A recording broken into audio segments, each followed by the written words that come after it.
Water signs, tignan po natin kung ano ang mensahe para sa iyo ngayong araw. Keep in mind po na ito ay general reading lamang, so hindi po lahat ay makaka-relate, so be open-minded. Happy birthday po kay Cancer. Ayan, sa mga Cancerian po natin, uploaded na po yung birthday reading po ninyo dito sa ating channel.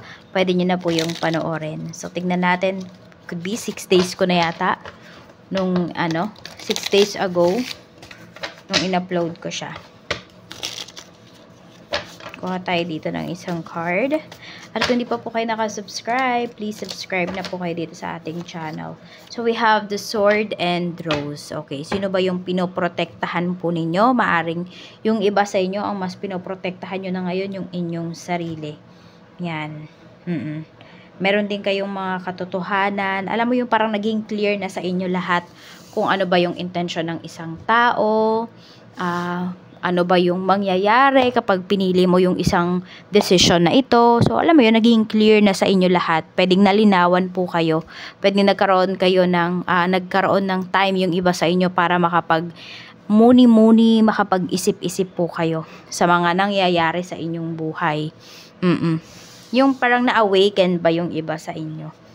Tignan natin ano pa yung mensahe, spirit guide, mensahe pa po natin kay water signs, Cancer, Pisces, and Scorpio. So, we have serendipity. So, everything will fall into place. Ayan po.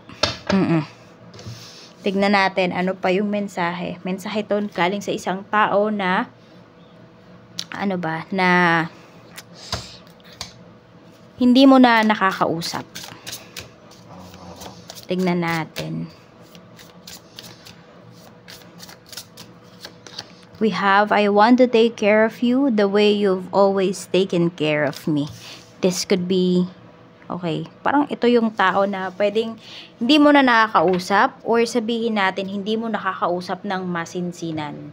Pwedeng kasama mo pa pala to sa bahay. Okay, so pwedeng nakikita ko kasi dito is asawa nyo, pwede rin naman po na anak po ninyo. So may babawi po sa inyo dito, water signs. Yun yung energy na pinapakita.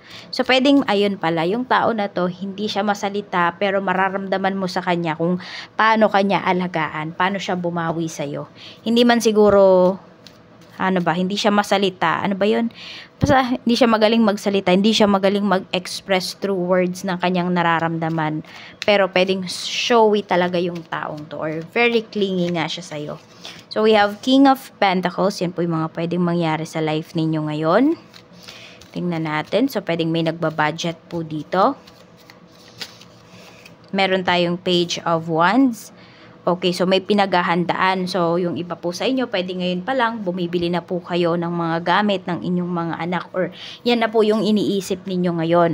Bibili na yung iba sa inyo ng sapatos. Pwedeng meron dito, inuunti-unti nyo na. Kung kayo ay nagpapaaral pa. We have 4 of Cups. Ayan. So, more on, medyo stress yung iba sa inyo, water signs, kasi, ayun nga, nagbilang yung iba sa inyo ng pera. Chinek ninyo, magkano pa ba yung budget ninyo, at nai-stress po yung iba sa inyo, kasi pwedeng mayroon kayong mga bagay, or meron kayong mga pangangailangan, na hindi po ninyo mabili as of this time. So, medyo nalulungkot kayo dun sa part na yun. Pero sabi ko nga, everything will fall into place. Magulat ka na lang, may mga dumarating na mga blessings para sa'yo. Sa family mo, kamusta? Sa family mo, kamusta? Water signs. We have Knight of Pentacles. Okay. We have 7 of Cups. Marami talaga ako nakikita dito ng mga goals, mga gustong bilhin, mga basta mga bagay na gustong ma-accomplish. So, yun yung nakikita ko.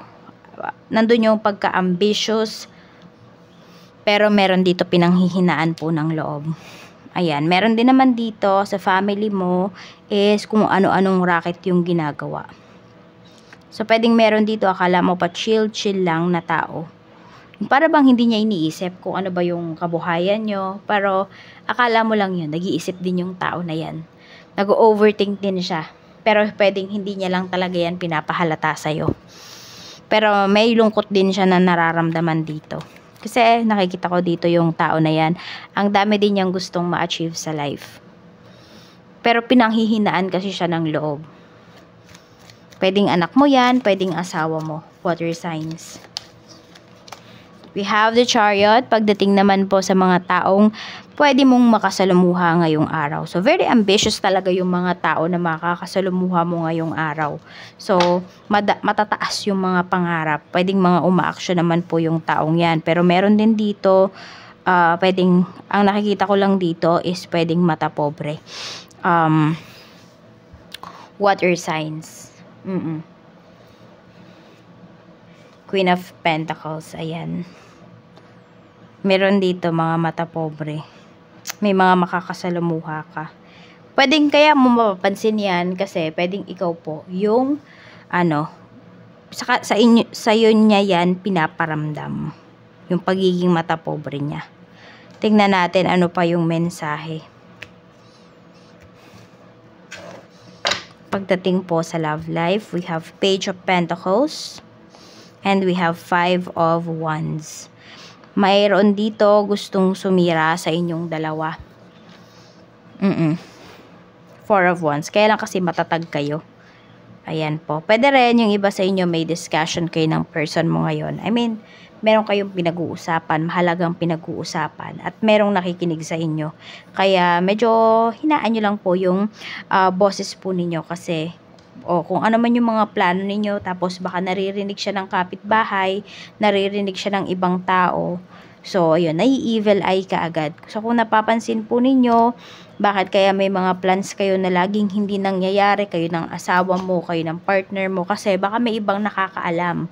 Or kung wala man nakakarinig, baka yung partner mo, sinasabi niya sa ibang tao, nanghihingi siya ng advice sa ibang tao, kung ano yung gagawin nyo doon sa sa mga plano po ninyo.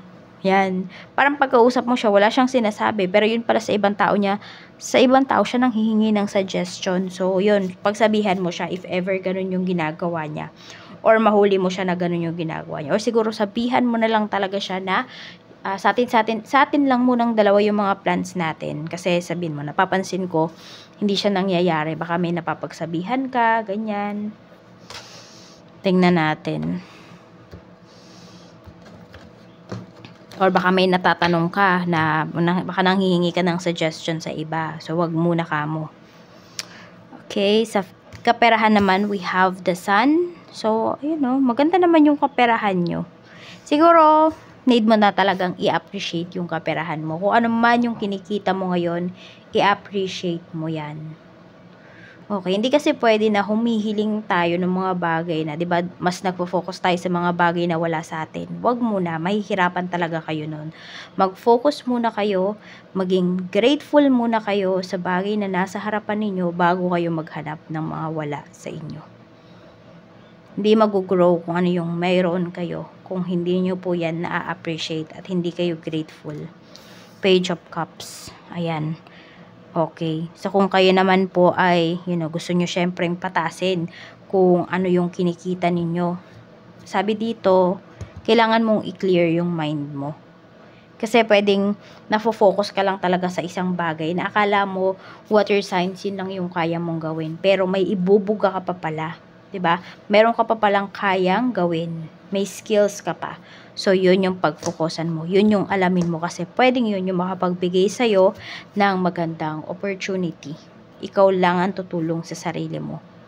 May tumulong man sa'yo na ibang tao pero hindi yan lagi nandiyan sila sa tabi mo. Tignan natin. Pagdating naman po sa career, sa trabaho, we have 10 of Swords. We have 5 of Cups. Okay. So, meron ba kayong tinanggihan dito na kontrata? Meron kayong tinanggihan na favor pagdating dito sa work?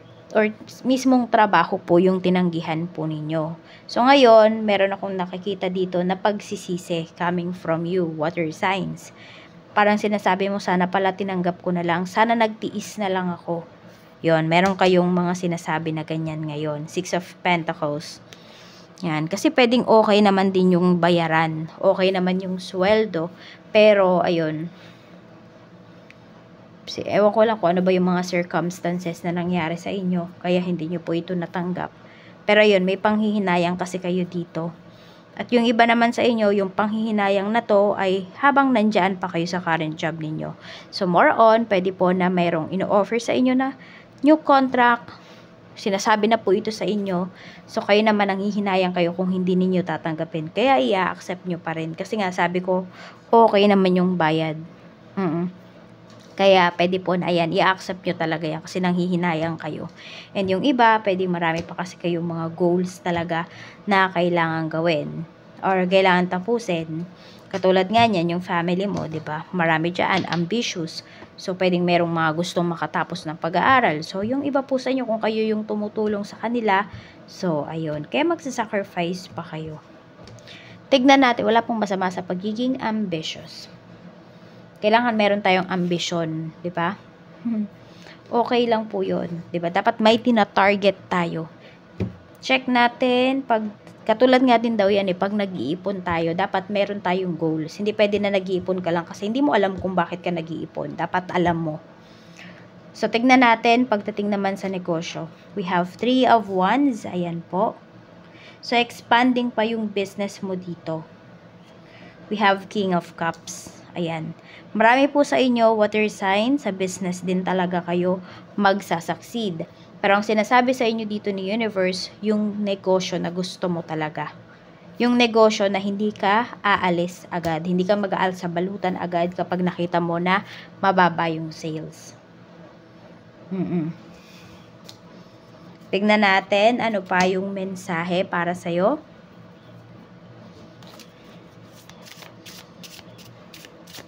Ano pa po ang mensahe natin for water signs, Cancer, Pisces, and Scorpio? So we have closed doors. Ayan, no job opportunities. The current job is coming to an end. Start all over again. So yung mga sa inyo dito, mag-start talaga kayo ulit. Kasi 'di ba, mayroong new offers sa inyo dito. Ayan. So, meron din naman dito, sinasabi ni Universe na this is another opportunity para magsimula po kayo ulit.